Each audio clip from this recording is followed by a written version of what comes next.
तर यवतमाळच्या राळेगाव इथल्या मुलींच्या विक्री प्रकरणीची चुकीची माहिती देऊन उगीचच अपप्रचार करण्यात आला असा आरोप भाजपचे आमदार राजू तोडसाम यांनी केलाय। त्यांनी भाजप जिल्हाध्यक्षांचा दावा खोटा ठरवलाय। भाजप जिल्हाध्यक्ष प्रफुल्ल चव्हाण यांनी प्रसार माध्यमांना चुकीची माहिती सांगितल्याचं तोडसाम म्हणाले। पोलिसांशी चर्चा केल्यानंतर 34 मुली बेपत्ता झाल्याचा दावा करण्यात आलाय, मात्र या दाव्यात तथ्य नसल्याचं त्यांनी सांगितलंय। आदिवासी विकास मंत्र्यांच्या मतदारसंघातील या प्रकरणात भाजप जिल्हाध्यक्षांचा दावा भाजपच्याच आमदारानं खोडून काढल्यानं राजकीय वर्तुळात आता चर्चा सुरू झाली आहे।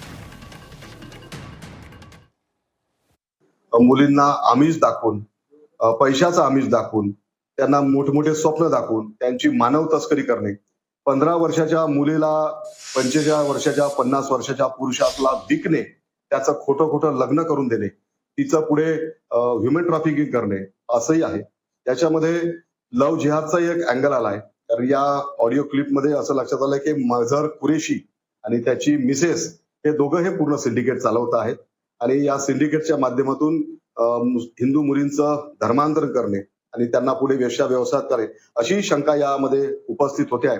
पोलिसांना आम्ही काल भेटलो आहेत, मागील 2 दिवसापासून आम्ही याचा पाठपुरावा करत आहे।